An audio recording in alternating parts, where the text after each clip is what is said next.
Hey guys, it's Nicole. Welcome back to Chronicles of a Crafter.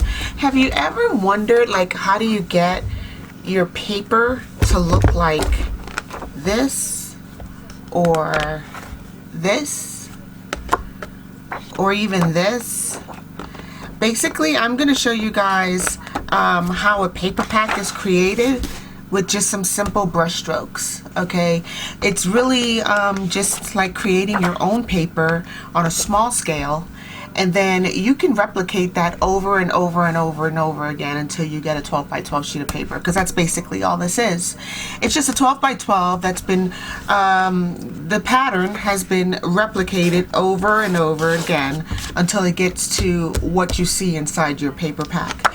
And with this method, you'll be able to create more of your own paper instead of buying these paper packs. Now, mind you, I get mine at Goodwill or Savers or any thrift store that's selling paper for about $5. And if I get it on a Monday at this particular store, Savers, it's $2.50. But otherwise, I would just make my own because this is too easy to do, right? So let's go ahead and try to replicate some of the pages that are in this paper pack. Not like copy it or anything. I'm just going to show you a few basic brush strokes to get you to like this point, right? This is like basic brush strokes to get you to something like this, or to something like this. Okay, it's repetitive. It's just basically repeating the pattern over and over again. So what I've done recently is I created my own paper. Just haven't gotten it printed as yet. But once I do, I'll be more than happy to share that with all of you guys. I will send you a link and you can download it for yourself. But I have a mushroom pattern that I have going right now.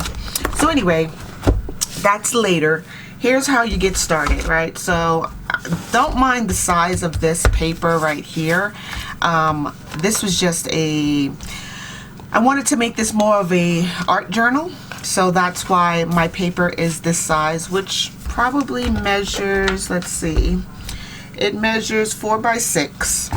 But what you really want to do is grab some paper that is 6 by 6, and then that you can definitely replicate into a 12 by 12 sheet of paper, right? Or a piece of cardstock once you get it uploaded and replicated and then duplicated. Okay, so what you're gonna need for this project, first of all, you're gonna need some paintbrushes, a variety of sizes, doesn't really matter. The smaller the better, because we're working on a small frame of paper. All right, then you're going to need some water, of course, to wash your brushes out during the process. You'll need a variety of paint colors. I'm using acrylic folk art. This is what my folk art paints look like. It says folk art on the front and matte. Okay, so they're matte folk art paints. I have a variety of colors in it. So, and this is right here, I'm just gonna break it down for you guys. I took a course a while back with someone named Yvette St. Oz, and she taught me some of the really the basics of painting. Mind you, I've been a painter all my life, but her basic techniques on some simple brush strokes just basically changed the way I look at painting and replicating my designs over and over again. All right, so in addition to the folk art paint, you're going to need a catalyst. This is a catalyst. If you don't have a catalyst, this is perfectly fine. Just go ahead and grab yourself a palette knife. It'll do the same job as a catalyst on a smaller scale. Obviously, with a catalyst, you can spread that paint across an entire sheet without causing too many brush strokes, which is what we would like to avoid, because once we upload our images to like the software called either Acrobat, Adobe Acrobat, or Canvas, then you can refine your design to be a little bit smoother and, you know, less paint looking, less lumpy, etc. So that's why having a palette knife is one good way of avoiding brush strokes. But if you don't have a catalyst, which is this, okay, it's like a silicone rubbery type of material. This basically just says Catalyst on it. W01 if you want to look this up on Amazon or whatever online shopping that you do. So it's just basically that, or a palette knife would work just fine. You'll also need some black ink. Now I don't use black paint on my paintings. I use black ink, and this is just like the refills that you would get for the Tim Holtz Ranger black ink. If you don't have a little tube or a little container of ink like this, if you happen to have the refills for the ink from Ranger or Tim Holtz or whomever, that will work also. I'm using Speedball in the color Jet Black, or Super Black as they call it. You'll also need a white paint marker. So this is a gel marker. It's by Jelly Roll. Okay, I don't know if you guys will ever get to see that focus. Anyway, it's basically spelt Jelly Roll, just like just like it sounds. All right, so yeah, you can probably find this online. A pack of 5 will probably run you about 12 bucks or so if you were to pick it up online. So this is what I'm using as my white paint marker. If you don't have that or have the time to go grab one of those, Crafter Square also makes a white metallic marker, and it has a bigger point. Like, it's not as fine as the gel marker, and you're also going to have to deal with the fact that this is like it's like liquid paper basically filled in here. So that's basically what else you can use in the case that you do not have a white Jelly Roll marker. You're also going to need some watercolor paper. So yes, we are using acrylic paints in this project, but you will need watercolor paper. They sell it in packs. You can grab it at Michael's or Walmart or wherever, but you know, you'll probably get a sheet that's probably about this size, and then you can cut it down however you like to make this little art journal. Now I'm calling this an art journal, but eventually what we want to do is get our design replicated on a sheet, something similar to this, so that we can use that paper in various projects, right? So here I have about 6 sheets of watercolor paper, and you can make your design this small if you want to, and then upload it into Acrobat or Canva, sorry. Or you can just make your design as big as you want your paper to be, but then just remember, you have to now deal with this painted page, you know, to work with. So anyway, that's all I really wanted to share with y'all as far as this is concerned. Let's go ahead and get started, okay? So again, if you want to do this project, grab yourself a large sheet of watercolor paper. You can cut it up to make yourself a small art journal into 6x6, okay? Or you can just use this entire thing to make yourself the same project. You'll just have to do more of the repetitive painting on its own, right? So this is just one way to like never have to buy paper packs again, right? You create what you want the way you want, and you'll never have to buy another paper pack again. The other thing that you're probably going to need, and if you don't have this, this is fine. This is it's a paint chip palette basically. And it just basically gives you all of the colors of the rainbow for whatever year that they produced this. Okay, so let me see if I can find a year on this, because this I picked up at a Goodwill or thrifting store, maybe Savers, many years ago. Okay, so, or maybe just last year, let's not exaggerate, maybe last year I picked this up at a Savers or a Goodwill, but it basically gives you all the colors of the rainbow that you can possibly choose from, and then match them up with other colors in this palette. You know, it's this palette wheel. If you don't have this, which is perfectly fine, the color wheel, you can grab that online, Google color wheel, and it'll give you all the colors that are standard and that complement one another, because that's basically what we're trying to do, is we're trying to complement our patterns so that they are so that they look like it's cohesively blended throughout the project. Okay, so that's what we have here. I have my little palette color wheel, let's just say, and I'm going to find coordinating colors. Well, first let's talk about what color I actually did use. So somewhere in between here, let's say here, I blended, okay, two colors on this one sheet of paper, okay, and it falls somewhere in between here and here, right? So it's like Capri Isle and Park Water, right? It's somewhere in between here and here, okay? What I've done was I blended my ultramarine number 484 with lavender 410 in folk art, and that's what I ended up with. You want the colors to blend but also be apparent. Like, you don't want it to be mixed together to be one color. You actually want to see the two colors blended on one sheet of paper. So that's basically all this is ultramarine and lavender blended together to create this one card, this one sheet.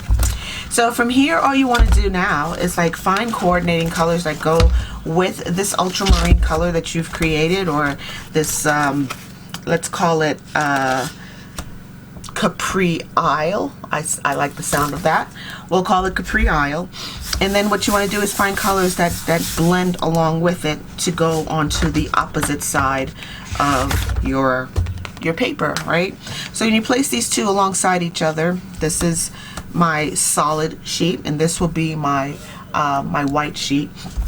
I'll just show you guys what I mean by that by looking at another, oh, I may have put it away already, but by looking at another sheet of paper in this paper pack, this would be considered a white sheet.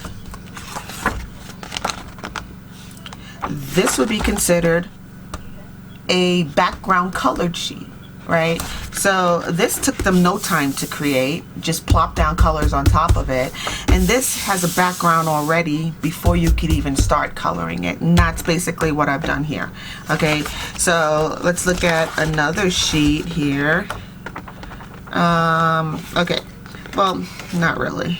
Okay, so this would be considered either a white background with the patterns placed on top of it, versus even this is considered a colored background that you place color on top of it. Okay, I hope this makes sense, guys. I'm just trying to show you guys the processes that I take in order to create my own paper. So again, using 6x6 watercolor paper, you can then create your own 12 by 12 sheet of paper once you upload and smooth out the lines and, you know, edit the paint lines and whatnot. This is just to give you a little inspiration for when you are ready to create your own paper. All right, so here I have my paintbrushes, my watercolors, and all I'm gonna do is just grab some paint. Don't mind the mess here.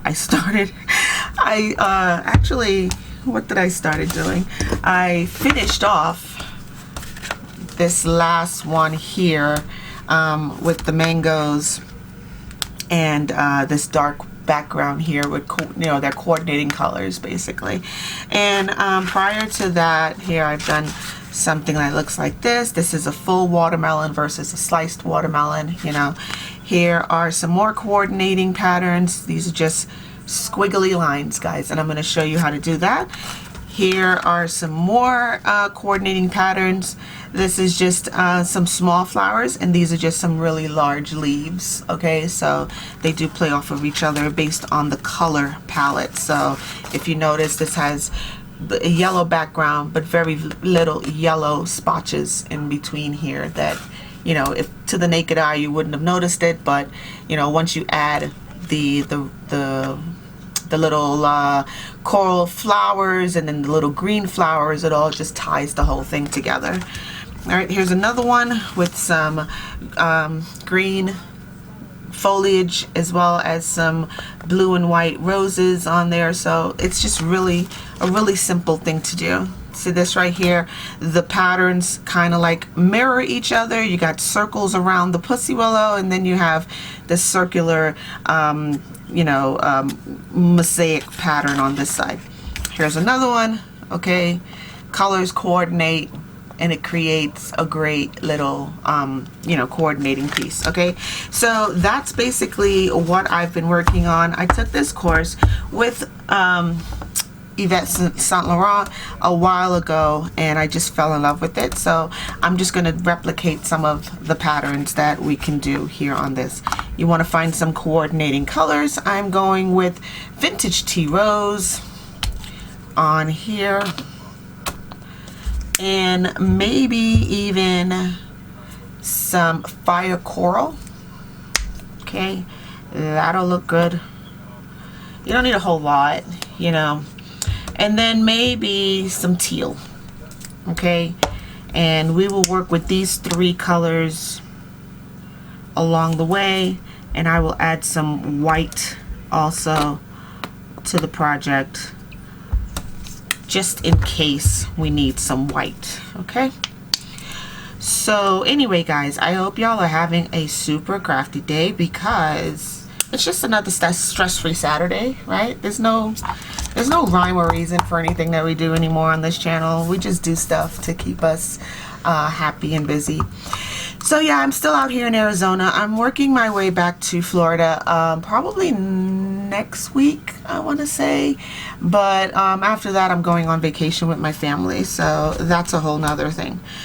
So I'm going to try to put out another video while I'm away. But we'll just see. We'll play it by ear and see how that goes. All right, so for this side of the colored paper, again, all you do is you add these two colors, or whatever two colors you want to blend, onto the paper itself. Then you use your catalyst and you smooth that out. Okay, and it'll give you this hazy kind of finish where both colors are shining through on the paper itself. Okay. The reason why I did this ahead of time is because I really want this to be completely dry before we got started, because again, this will be my colored background and this will be my white background. All right, so on here, this is where you need to decide like what is it that you want to do.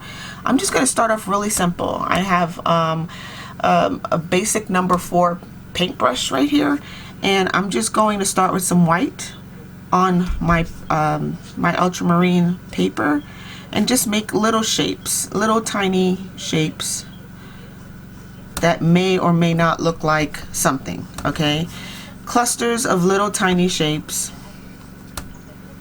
that you can probably guess will be a flower of sorts. And I'm just doing this in little clusters. Okay, four leaf petals, so to speak. And we're doing white right now because again, our other side of the page will be white. So here's the first way to tie in both projects already. Okay, and I'm just gonna go all the way down to the opposite side of the paper with just some of these shapes. Now you can go off the paper, right? So now this one only has 3. Okay, just by placing it off the sheet. Okay, so there's that. Here's another, and another. Oops. Okay, and I'll place one more down here. Okay, so that's a great start already, right? So let me just look at this one. I was just looking in my monitor to see which ones need help. Yeah, because I can see it better in the monitor because I'm so close to the project on my desk anyway. So it's also a really good idea to stand back sometimes and just look at it and be like, does this even look right? Is this even worthy of sharing? All right, so from here I am going to add some of my what is this, tea rose, I believe. Vintage Tea Rose. Let's just do a little line right in between here. I'm using the same brush, not really rinsing it off too much. I'm just gonna add a little brush stroke in between each of my white strokes. Okay. And yeah, it doesn't have to be perfect, guys. Like, this is just the beginning part of it. When you get to uploading your images to either Adobe Acrobat or Canva or whatever, that's when you get the chance to perfect the image and smooth out your lines, make your floral prints look more like a flower or whatever it is that you're trying to create, right? So again, this is just our art junk journal, or an art journal. Does not require it to be perfect. It just needs to be coordinating, and that's all I'm trying to do. It's just create a coordinating pattern. All right, so now we've added that. I'm just gonna rinse my brush off a little, not a whole lot, and then I'm going to add my fire coral to this project, and that's basically just adding a little drop of fire coral in the middle of each one of these flowers. Let's get a little bit more on that one, and then from here what we'll do is we'll use our teal to create some petals. Okay, again, this is not the stage that everything needs to be perfect. It's just the stage where everything needs to be coordinating. Okay, so now I'm going to use my teal. I've got myself a number 2 liner brush here. It's very thin. It's a number 2. There's also a number 1, which you can imagine is even finer than this. So I'm just going to add my petals with my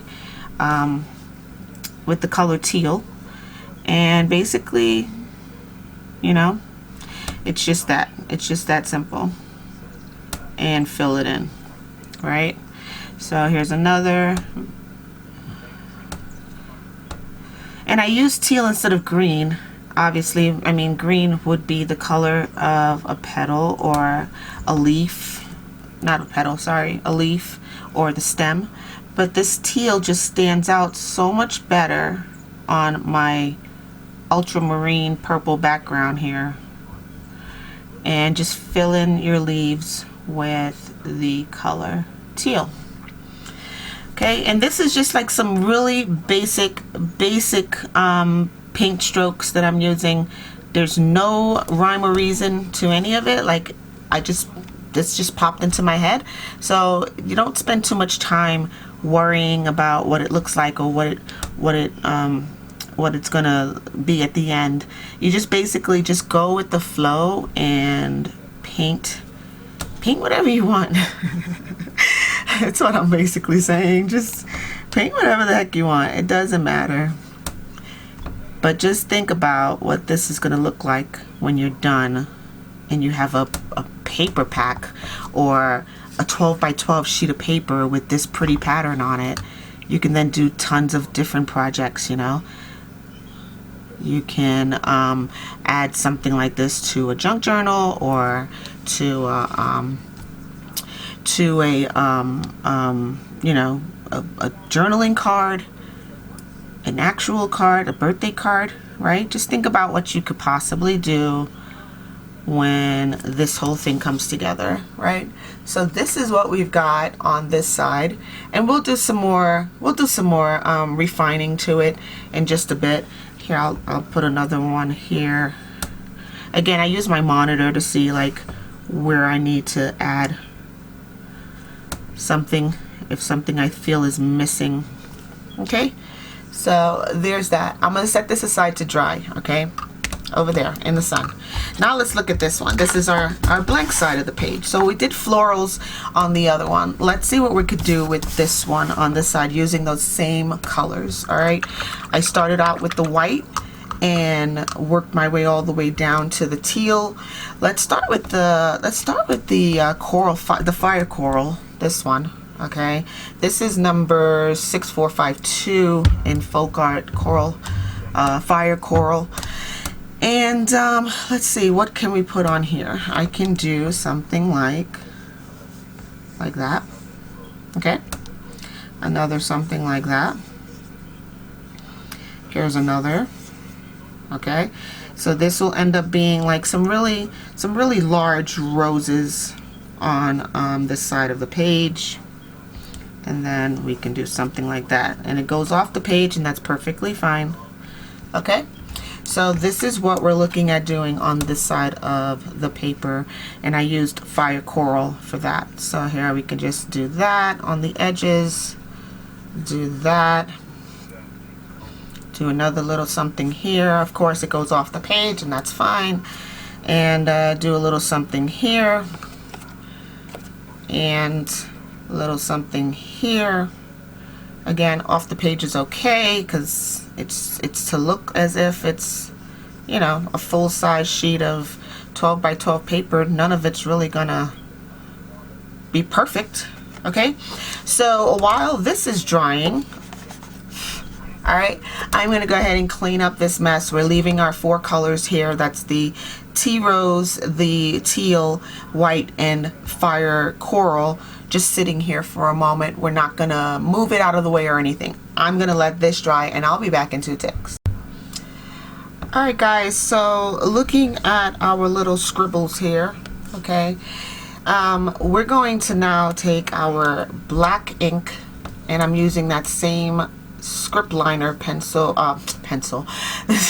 script liner paintbrush number 2. Okay, this is just a basic packet of paintbrushes that I picked up from Michael's. It looks something like this, okay, or you can probably find these. It's a little bit more expensive, but still, this is Craft Smart, and this is Plaid. Okay, Plaid makes folk art. Okay, same company. Now we're going to use our black ink and replicate what we just did on this page. And I'm not even dipping my ink in the ink itself. I'm just using what's in the lid, because you can get a lot of ink just by doing this. So less is more, right? Just remember that, less is more. So I'm just going to start here in the corner and create some depth to my roses. So there's that. Here's this, and I'm just using the script liner pen, or the script liner paintbrush, to create some depth. Again, no rhyme or reason, it's just whatever it is. Squiggle line, just replicating the same pattern, but giving it some depth. Okay. Okay. Again, it's just me doing whatever. You can also do whatever on yours. It's like there are no rules, really. All right. So now we've given our roses just a little bit of depth, and wherever you feel could use a little bit more, you just add a little bit more. And again, a little goes a long way. You've never seen me dip the brush into the ink itself. I just use whatever is on the lid, because less is more, right? So there we have that. And okay, I'm gonna stop there before I ruin it and have to start all over. Okay, so those are our roses. What I'm gonna do now is show you guys how to create various patterns on your paper with something as simple as a sponge from the dollar store. Okay, this is just a sponge. One side is coarse and brittle, or like a Brillo scrubber, and the other side is just a sponge. All right, we're going to enhance this one painting, this one little thing, by using both sides, the sponge side and the brittle rough side. I'm just going to dip my corner of my sponge in some teal, and I'm just going to add little blotches all over. Okay, this is this is the simplest way that I can even possibly explain to you guys how simple it is to create such a unique pattern. One, it's yours, okay? And then two, no two will be the same at that point, right? I mean, you can try to replicate it, you can try to duplicate it freehand, but it will require you using some piece of software, okay? So that's using that side. I use the brittle side to create this background splotches all over my roses. And now I'm going to use the sponge side to create some centerpieces for my roses, using tea rose or vintage tea rose as the color that goes in the middle. So again, all I'm doing is using the same basic 3 colors from the previous background that we did, and I'm just using the same technique here, same colors, different technique, to create the center of my roses. All right, so now we have that, and I just used one sponge, created 2 different patterns really simply, really quickly. Okay, so again, this is like the drawing process. You can then take this again to your computer, scan it into your computer via scanner or a printer scanner or whatever you may have, and then upload it into a PDF or Adobe Acrobat, and then refine all of your little lines and make everything all pretty and perfect. All right, and that will create yourself the basis of creating a 12 by 12 paper, because then after that you can then duplicate it all the way around until you get yourself a page large enough to cut it up and make it into something else, right? So this is basically all that is. I am going to now bring in my other sheet. This is the solid background. Let's see what we can do to make this stand out a little bit more. I'm going to take, let's take some black ink, right? Why not? Let's do some black ink. Again, just using the lid. And I'm just going to outline some of these. Only on one side. Okay, that just basically makes them stand out just a little bit more.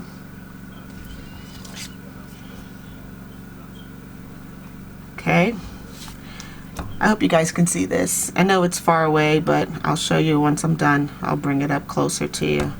But yeah, I'm just outlining some of these petals, just creating a little bit of depth on the flower itself.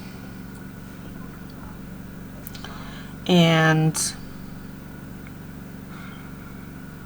okay, so anyway guys, again, I think I explained this just enough for you guys to get started on your own, either your own art journal or your own paper making factory.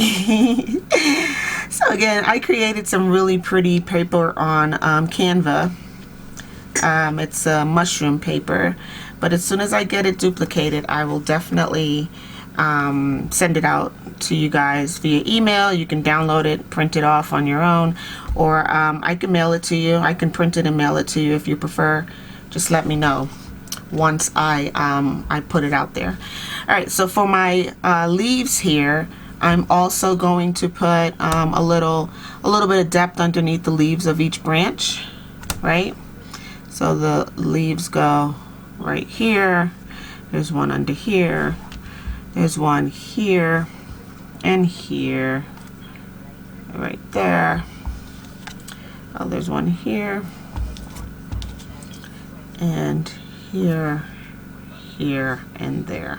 Okay, so that gave my my floral print just a little bit of depth, a little bit, you know, like it just creates the illusion that the flowers are popping off the page. All right, and now we're going to use let's use our, let me see how well this works. My I may need to use the jelly roll. So on each one of these petals. Okay, we got the black on the bottom. We're gonna do the white on the top, just like that, and then put a white line through the middle. Okay, can you see that? I just put the white on the top and a white line through the middle, a little squiggly line. And now we're going to draw in our veins for the leaves. Okay. And these are never, they're never even. So just draw them in however you feel that they'll look in a real life, on a real life leaf, right? So the veins are never really even. So yeah, guys, I think I've given y'all plenty to play with, ideas to work with. It doesn't take a whole lot to create your own paper, but it does take a little bit of imagination and a small page, let's say like this, to get started. All right. And then the sky's the limit. You can go from there. So if some of your paint isn't dry, don't worry about it. You can always come back in and you know, let it dry completely, and then come back and add some more. I'm going to add a couple of white dots. Now I'm using my metallic marker. This is basically what's going to pull everything together. Watch this. So I'm just adding some little white speckles around each one of these flowers in a random pattern. Right? No rhyme or reason, but it will pull the whole thing together, creating a full sheet of colored paper to go into a project. Right? So I'm just basically just filling in the blanks on here. I hope you guys go try this. This is so simple to do. The paints don't cost that much. The brushes you can get in a pack of like 20 for a couple of bucks, maybe $5-6. If you go check your thrift stores, I'm sure you'll find some paint brushes, as well as even paint. You can find paint at a thrift store as well. But yeah, this is just my attempt to show you guys how you don't ever have to buy paper packs again. Just create your own. Like, just make your own design and then replicate it on your computer. And I'm telling you, it's way more satisfying to see your own project. I mean, my eyes swelled up when I saw my design on my computer for the first time. I was like, what? Like, I did that? I actually did that? You know, it's mind-blowing. Okay, so that's what I did right here to create this little design. I am going to do the exact same thing on the other side with my my black ink. Okay, again, using that really fine liner and just whatever's in the lid. I'm just gonna do the same thing. Boop, boop, boop, boop, boop, boop, boop, boop, boop, boop, boop. Boop, boop. And you got to make that sound, otherwise it doesn't count. Boop, boop, boop, boop, boop, boop, boop, boop, boop, boop, boop, boop, boop. Don't mind me, guys. I'm just playing around. This is just a stress-free Saturday. Go do something wonderful, right? And check out my link down below. It has some of my Amazon favorites down there on that link. It also has a link to my one link, and it'll take you to everywhere that you can possibly contact me, either my email or my Instagram or what have you. I haven't used my one link in a while, but you can also check out Buy Me a Coffee on there.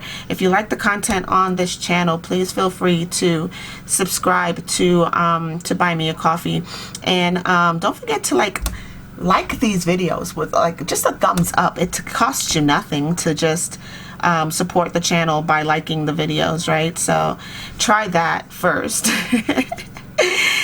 And of course, I can probably show you guys how this looks once I upload it. Maybe in the next video I'll demonstrate what it looks like on Canva or on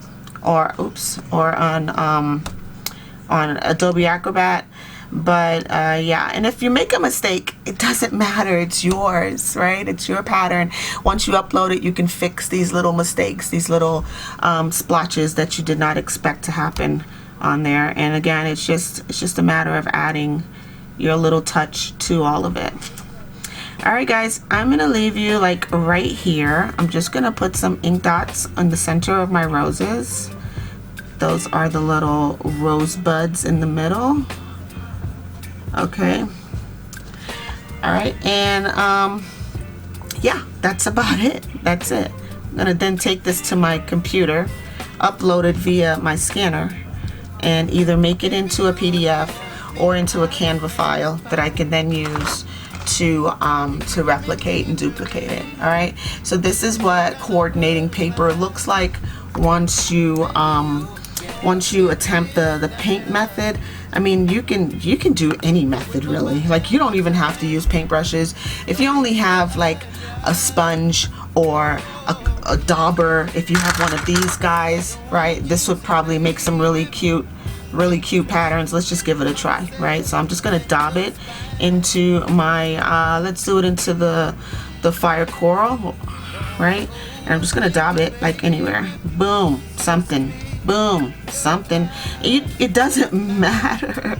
You just create whatever you want to see on your paper. Okay, so yeah, that's pretty much that. All right, guys, I will definitely talk to y'all in the next video. Don't forget to check out my one link down below. If you like these videos, hit the thumbs up button, consider subscribing to the channel, and hit that bell for notifications so you're notified every single time I upload a new video, which is normally on a stress-free Saturday. And I will definitely talk to you guys in the next video. Stay naturally curious. Bye.